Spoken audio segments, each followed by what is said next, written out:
Pemirsa, apa kabar Anda? Kali ini saya akan mengajak kembali ngobrol bersama dengan Bung Rocky Gerung. Ini topiknya cukup hangat karena berkaitan dengan hari Senin yang akan datang. Said Didu dipanggil oleh polisi berkaitan dengan tuduhan pencemaran nama baik atau ucapan yang tidak menyenangkan pada Menteri Koordinator Maritim dan Investasi Luhut Panjaitan. Nah, sekarang saya akan menyapa Bung Rocky. Kelihatannya masih seger nih, baru olahraga ya Bung Rocky ya. Habis jogging kecil. Wah. Iya, ini masih berkeringat nih. Ya. Oke. Kecil-kecil Anda tapi lari di pebukitan itu bukan lari kecil itu. Effortnya luar biasa itu. Kan bukan bagi sembako kalau oke. Kalau lari-lari kecil tuh masuk gang, keluar gang bagi sembako itu lari-lari kecil. Oke. Ya. Oke, Herso. Rocky ini ramai sekali di medsos dukungan terhadap Said Didu ya. Ada yang stand with Said Didu gitu, dan foto-foto orang dijejerkan foto Said Didu dan sebagainya. Dan bukan yang melakukan itu bukan hanya tokoh sembarangan, banyak tokoh-tokoh yang punya nama. Antara lain kita sebut seperti Pak Din Samsudin dan sebagainya. Ini posisi Anda di mana dalam situasi semacam ini? Oke, saya nggak mendukung Said Didu. Saya mendukung prinsip kebebasan berpendapat. Sebab selain Said Didu banyak juga orang yang kena begituan tuh. Jadi kayak siapa aktivis yang nulis di Tirto kemarin, terus WA-nya diretas segala macam. Jadi Said Didu ada di dalam tema yang sama dengan mereka yang dihalangi oleh kekuasaan untuk mengucapkan pikirannya. Nah, yang kena adalah Said Didu, karena Said Didu dianggap sebagai orang yang nggak mau berhenti mulutnya untuk mengucapkan kritik sebetulnya. Padahal yang diucapkan Said Didu adalah vitamin untuk demokrasi. Kritik itu adalah vitamin untuk demokrasi. Jadi agak aneh kalau akhirnya itu dilaporkan. Jadi sebetulnya kita ingin mempertahankan prinsip kebebasan berpendapat. Itu aja poin intinya. Jadi saya pasti mendukung siapapun, apalagi Said Didu tuh yang mungkin ada tambahan pesanan untuk dikriminalisasi, saya nggak tahu dari mana. Tapi kelihatannya ini satu paket dengan kecemasan rejim terhadap para kritisi. Nanti sebentar lagi tulisan-tulisan Hersu itu lagi dianalisis, lagi cari deliknya tuh, di mana deliknya. jangan kompor-komporin. Oke. Bukannya Anda ini sejenis juga Said Didu itu, Bung Rocky? Iya, sama. Saya juga kan masih banyak kasus saya bahkan mungkin 4-5 masih di polisi, belum dicabut tuh laporan segala macam. Cuman kesulitan nyari delik kan itu kan. Dan saya kira juga ini kasus konyol yang kalau polisinya memakai prinsip kebebasan berpendapat, dia pasti akan anggap ya udah ini nggak ada delik di situ, karena yang dikritik adalah pejabat, bukan persona. Jadi hukum pidana nggak berlaku di situ, karena nggak ada pribadi yang dikritik oleh Said Didu. Tapi kan dipakai undang-undang ITE kan, yang dari awal itu undang-undang yang salah kaprah. Yo, itu urusan transaksi elektronik, sekarang ngurus transaksi pikiran, gimana coba? Kan Said Didu mengajukan tesis, dan tesis itu yang mau diucapkan pada pejabat publik tuh. Jadi pengadilan yang bakal konyol. Begitu proses hukum dimulai, ini langsung jadi konyol. Karena saya bayangkan pertama, kalau dia masuk mulai dari proses polisi sampai ke pengadilan, hari pertama pengadilan, itu Pak Luhut akan jadi saksi tuh. Kan beliau diwakili kan, karena dia yang melapor. Itu konyolnya di situ tuh. Konyol kedua nanti, Menteri Keuangan Sri Mulyani harus juga jadi saksi. Karena keterangan Pak Said Didu waktu itu, kan Pak Said Didu terangkan bahwa Pak Luhut sebagai Menko menekan Ibu Sri Mulyani sebagai Menteri Keuangan supaya jangan kurangi anggaran investasi untuk relaksasi ekonomi karena COVID. Sekarang mesti ditanyakan apa Ibu Sri Mulyani ditekan oleh Pak Luhut dalam kebijakan. Ditekan sebagai apa? Berarti Ibu Sri Mulyani mesti menerangkan kan, karena nama Sri Mulyani disebut oleh Said Didu.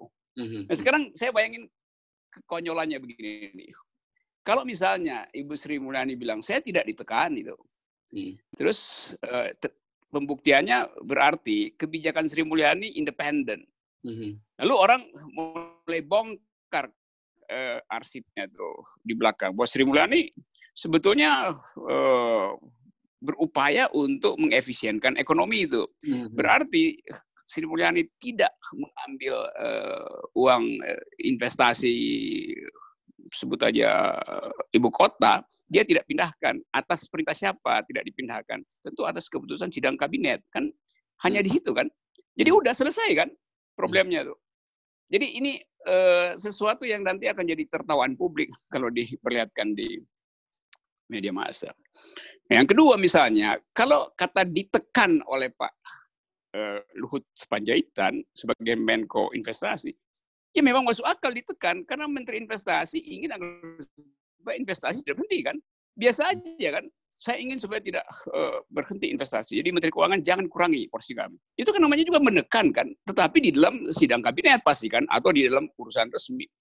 Kan tidak secara pribadi Pak Luhut menekan Ibu Sri Mulyani. Urusan apa? Urusan kebijakan. Biasa aja kan, menteri saling menekan itu hal biasa. Jadi kata ditekan oleh Menko Investasi Pak Luhut Panjaitan itu bukan dalam arti tekanan psikologi personal, tetapi upaya untuk ya mengambil hal yang paling efisien di dalam krisis ini. Jadi biasa aja menteri menekan menteri yang lain, biasa banget. Ini menteri yang menekan, bukan personal itu. Saya kira benar itu semua yang diterangkan oleh Pak Said Didu, nggak ada salahnya, semuanya konteksnya adalah public policy kok. Iya. Ini kalau sampai terjadi... Presiden juga bisa ditekankan. Oh ya, ditekan oleh publik misalnya gitu ya? Iya, presiden juga bisa ditekan. Kenapa publik kan nggak menekan Presiden Jokowi sebagai Jokowi, kan sebagai presiden. Menteri-menteri juga diam-diam bisa menekan presiden lewat kroni-kroni. Ya, biasa banget itu tekan-menekan di dalam soal berebut policy kan hal biasa. Ya. Gitu. Oke. Substansinya begitu. Nah, jadi kalau skenario yang Anda bayangkan berjalan tadi, ini kan sangat disayangkan waktu berharga para menteri yang harusnya fokus menangani masalah COVID dan bencana nasional ini, kemudian dipergunakan untuk hadir di sidang yang sebenarnya tidak perlu terjadi, kan begitu ya, Bung Rocky? Ya itu konyolnya begitu kan. Kan nggak mungkin nanti Pak Luhut dipanggil sebagai saksi, dia kirim pengacara, nggak ada keterangan pengacara, ini saksi, dia sebagai saksi akan dicatat. Jadi dia mesti datang. Demikian juga Sri Mulyani nanti dipanggil sebagai saksi. Karena Sri Mulyani yang dianggap oleh Said Didu ditekan oleh Pak Luhut. Jadi konstruksi hukum ini, saya mengerti sedikit soal proses persidangan macam beginian, itu akan menimbulkan tertawaan publik. Jadi orang lagi sibuk benahin COVID, ini dua menteri akan saling berdebat. Nah bayangkan misalnya kalau terjadi perdebatan antara Menteri Investasi, Menko Investasi, dan Sri Mulyani di pengadilan, bisa terjadi perdebatan kan? Kalau saksi ahlinya, kalau saya saksi ahli, saya akan adu di situ. Wah, memang ditekan, dan tekanan itu memang dimaksudkan untuk mengefisienkan anggaran. Sri Mulyani bilang, enggak, saya enggak ditekan. Loh, buktinya Anda dulu memberi sinyal bahwa pemborosan pemindahan ibu kota. Sekarang Anda ikut di dalam kebijakan meneruskan investasi ibu kota itu. Jadi duel argumen di situ akan jadi tontonan enak sebetulnya, tapi tontonan yang konyol. Karena itu akan menyeret berbagai macam komentar publik pada rejim yang berantem sendiri di ruang sidang. Ini skenario yang saya bayangkan ya. Ya. Oke. Oke, sebelum kita ngomong soal kebebasan publik, kebebasan civil society mengkritik pemerintah, saya agak tertarik dengan siapa yang mengadukan Said Didu. Dan kemudian ternyata namanya Patra M. Dan dia juga sekaligus ternyata menjadi salah satu pengacara dari Pak Luhut. Kalau nggak salah kawan ini kan dulu salah satu direktur di LBH. LBH kan, Bung? Bukan ironi, Bung? Ini zaman ironi memang. Iya, Patra Pak. Jadi Patra pengacaranya ya. Iya, Patra. Iya, Patra itu direktur LBH dulu. Saya dulu penasehat Buyung Nasution waktu Buyung jadi ketua. Jadi Patra itu junior saya. Jadi agak aneh kalau si Patra ini melaporkan hal yang dulu dia pertahankan selama jadi direktur LBH, yaitu kebebasan berpendapat. Tetapi oke lah, itu ada kepentingan apa di situ, misalnya tuh. Kalau saya jadi saksi ahli itu saya akan kuliahin si pengacara itu. Enggak begitu saya ajarin dulu pada kalian tentang teori hak asasi manusia, soal mempertahankan kebebasan pikiran segala macam. Mudah-mudahan saya dipanggil jadi saksi ahli, bisa rame juga. Jadi hal itulah yang membuat juga orang bertanya, ngapain pengacara Patra ini, teman saya itu ada di dalam kasus yang ajaib semacam ini, dihitung atau ditinjau dari teori hak asasi manusia, teori demokrasi. Setelah reformasi kita justru menginginkan kebebasan berpendapat, itu diperjuangkan oleh LBH, di mana Patra adalah bagian di situ. Jadi soal-soal semacam ini kan bikin pertanyaan baru ke publik. Ada apa di belakang kasus ini sebetulnya? Kenapa orang yang tadinya aktif sebagai human rights defender mau masuk di dalam kasus semacam ini, yang sebetulnya secara intuitif dia tahu bahwa ini konyol kasus beginian nih, soal mengkritik pejabat publik, kenapa mesti dimajukan sebagai kasus, kan gitu soalnya. Oke. Jadi kalau Anda sebutnya ini ironi atau tragedi ya dari sisi sebagai orang yang pernah berkecimpung di LBH? Saya anggap ini, kalau si Patra nggak ngerti soal hak asasi manusia, ini adalah tragedi. Kalau Patra disuruh untuk membela kasus ini, maka ini ironi. Tetapi saya anggap bahwa ini adalah komedi. Karena Patra tahu teori hak asasi manusia. Tapi dia mau masuk di dalam kerumitan ini, itu komedi. Jadi dia jadi komedian nantinya kan. Ini soal-soal beginian. Yang saya serius terangkan ini karena sayang itu.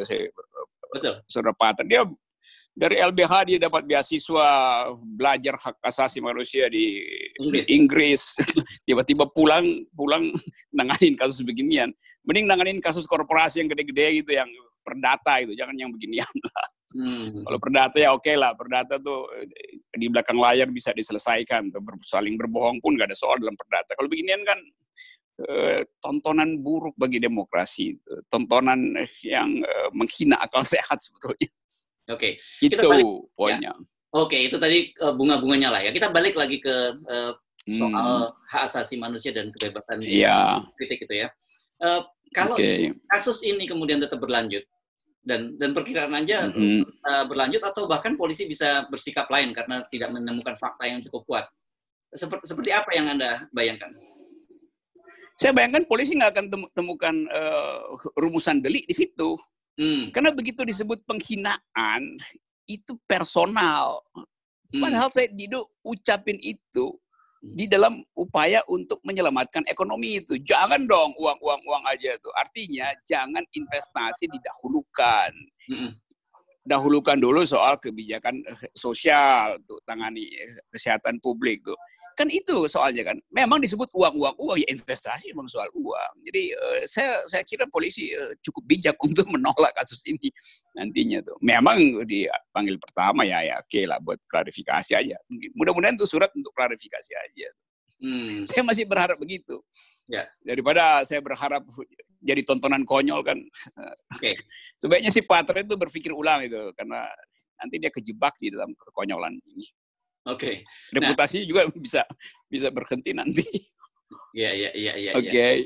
Nah, kalau kita lihat kan dengan banyaknya publik figur yang membela Said Didu dan kemudian mereka bersedia bergabung dalam satu saya lupa nama apanya kemarin, tapi pokoknya ada satu kelompok yang menyebut sebagai pembela Said Didu dan sebagainya. Anda ini tidak melihat hanya sekedar semata Said Didu ansih kan tadi Anda menyebut begitu ya. Tapi ada persoalan yang menurut saya cukup serius bahwa selain soal kebebasan ini terjadi polarisasi yang semakin besar gitu di masyarakat. Bahkan saya menangkap justru perlawanan terhadap pemerintah akan semakin besar bahkan dari orang-orang yang sebelumnya juga mendukung pemerintah. Jadi kasus ini akhirnya menambah ketebalan, sebut aja mungkin bukan kebencian itu personal, menambah keyakinan publik bahwa ini pemerintah ini sedang menghambat demokrasi, sedang membatalkan demokrasi. Jadi kalau ormas semacam Muhammadiyah, civil society berupaya untuk menggalang dukungan petisi online, ini serius, artinya pikiran publik terkanalisasi melalui kasus ini, yang sebetulnya banyak kasus sebelumnya tuh dalam soal-soal semacam itu. Tapi karena Said Didu ada public figure, ya udah masuklah seluruh macam kejengkelan ini melalui kasus ini. Jadi ini ekspresi terhadap beban pikiran yang mungkin sudah 5-6 tahun ini dirasakan publik, bahwa pemerintah ini mengendalikan terus kebebasan informasi, kebebasan berpendapat melalui undang-undang yang konyol. Kan mestinya berhenti dengan undang-undang ITE. Berkali-kali kita ajukan protes segala macam. Undang-undang itu berguna untuk transaksi elektronik. Kan begituan kan? Yeah. Tapi memang zaman sekarang ini nggak ada lagi kasus transaksi elektronik, semuanya bawa cash kan. Korupsi kan nggak mau pakai transaksi elektronik, bawa cash. Jadi mungkin undang-undang ini dianggap waduh ini nggak ada gunanya nih undang-undang. Mau jerat koruptor yang sogok menyogok lewat transaksi elektronik, mereka lebih pintar, dia bawa cash aja tuh, atau disimpan di rekening luar negeri sebagai dana kasino misalnya, begitu-begituan. Jadi undang-undang yang memang udah nggak berguna. Nah, sekarang mau digunakan untuk hal kebebasan berpikir, kebebasan berpendapat. Jadi saya nangkap bahwa bagus bahwa publik akhirnya berombongan untuk membuat petisi membela Said Didu. Bukan membela Said Didu sebetulnya, tapi membela prinsip kebebasan berpendapat. Dan Said Didu memang orang yang nggak pernah berhenti untuk mengajukan pikiran yang bebas, karena dia kan memang presiden manusia merdeka kan. Oke. Jadi pilihan Said Didu untuk tidak minta maaf itu pilihan yang tepat ya, bukan persoalan soal harga diri atau sabar, tapi ada persoalan yang lebih besar yang dia ingin lindungi, ya, ini kebebasan publik untuk menyampaikan pendapat, gitu ya, Bung Rocky? Iya, saya kenal jalan pikiran MSD. MSD singkatan dari Muhammad Said Didu ya.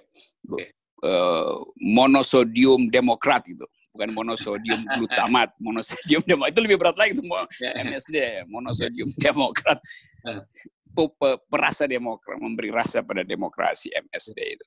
Saya kira itu bukan karena dia mempertahankan harga diri, dia mempertahankan harga dari kemerdekaan negeri ini. Harga dari kemerdekaan berwarga negara yang berakal sehat, dan harga dari manusia merdeka. Manusia merdeka itu nggak bisa ditekan hanya karena ada orang yang tersinggung itu. Kalau dia tersinggung secara pribadi, ya itu memang hak yang dilindungi hukum pidana. Tapi pejabat publik memang nggak boleh tersinggung, karena namanya pejabat publik, setiap hari dia akan diteliti oleh publik. Dan itu konsekuensi dari menjadi pejabat publik. Sama dengan selebritis misalnya. Ya kenapa jadi selebritis kalau nggak mau dikritik? Tinggal di rumah aja kan. Lockdown dia di rumah, karantina. Pejabat publik juga begitu. Okay. Itu hal elementer di dalam kehidupan demokrasi itu. Ya, Bung, tapi saya sering dengar begini. Ya. Kami bisa menerima kritik, tapi tolong dong kritik itu disampaikan dengan cara yang santun. Jadi itu gimana maksudnya, Bung Rocky? Cara yang santun, cara yang paling santun untuk memberi kritik adalah tidak memberi kritik gitu kan. Jadi nanti orang tanya how low can you go gitu. Sampai mana? Nanti santunnya dikasih skala berapa? Kalau 10 itu tidak santun, kalau 1 itu ya sangat santun. Jadi kita pilih mana? 1,5 atau nggak ada itu. Kesantunan dalam politik itu adalah kemunafikan. Jadi kita nggak perlu bersantun-santun di dalam memberi kritik. Kita bersantun pada manusia, bukan pada pejabat. Masa kita santun pada pejabat? Kalau dia korupsi, kita bilang, wah Anda kenapa sih mengambil uang negara? Enggak, dia korup. Korup itu artinya menghina akal sehat publik, karena dia memakai uang kita. Itu begitu-begituan. Jadi tidak boleh bersantun-santun di dalam memberi kritik terhadap pejabat publik. Oke. Kesantunan itu adalah manipulatif dalam demokrasi itu. Oke, ini menjelaskan sikap Anda yang selama ini selalu keras ya, bukan persoalan santun atau tidak santun, tapi ini persoalan menyampaikan posisi Anda di dalam persoalan korupsi dan penyimpangan-penyimpangan dilakukan oleh para pejabat publik, begitu, Bung Rocky? Betul. Jadi dalilnya jelas. Setiap penyimpangan adalah penyimpangan. Cara memberitahu penyimpangan itu suka-suka saya mau santun, saya nggak santun, itu pilihan saya. Jadi jangan kesantunan itu membatalkan substansi kritik. Kan itu poinnya itu sebetulnya. Oke. Atau sama orang bilang, itu badutnya lucu, tapi kalau kamu mau ketawa tutup mulut dong. Ya ketawa paling enak ya sambil ngakak liatin badut kan itu kan. Itu cara saya menghormati badut, yaitu dengan ngakak gitu. Nggak bisa ngumpet. Bung Rocky, oke, sebelum kita akhiri saya ingin apa pesan Anda kepada Bung Rocky dan juga publik dalam soal ini? Kasus Said Didu adalah ujian, mungkin bukan ujian pertama, udah berkali-kali mulai dari Ahmad Dhani segala macam. Dan itu akhirnya publik menyimpulkan ini masih terkait dengan perkelahian politik Pilpres kemarin tuh. Karena oponen-oponennya kan terbaca rekornya apa Said Didu. Jadi soal ini yang saya kira harus kita jadikan semacam kritik diri, bahwa terimalah kritik itu, karena kritik itu adalah vitamin bagi demokrasi itu. Gitu poinnya tuh. Baik. Okay. Nah, yang kedua, yang terakhir mungkin buat cukup ya. Oke. Nah, yang terakhir silakan dong. Enggak, tadi yang kedua yang terakhir. Oke. Yang kedua terakhir pada si pengacara Saudara Patra yang adalah teman saya, teman junior saya, supaya dia memikirkan baik-baik reputasi dia. Di dalam record awal dia dididik di dalam dalil-dalil hak asasi manusia. Jadi kalau jadi pengacara, ya udah jadilah pengacara untuk menegakkan hukum acara. Itu aja kan, tugas pengacara menegakkan hukum acara, bukan hal-hal tambahan di luar itu tuh. Dan kepekaan untuk melihat bahwa ini adalah kasus sumir dilihat dari teori demokrasi harusnya menjadi pikiran utama para pengacara Pak LBP itu. Jadi saya salam buat Pak LBP, salam buat Said Didu, salam buat para pengacara, dan salam buat mereka yang telah berupaya untuk mempertahankan akal sehat melalui petisi mendukung Said Didu. Saya pasti mendukung MSD. Monosodium Demokrat. Oke. Terima kasih, Bang Rocky Gerung. Ya. Yes. Ya.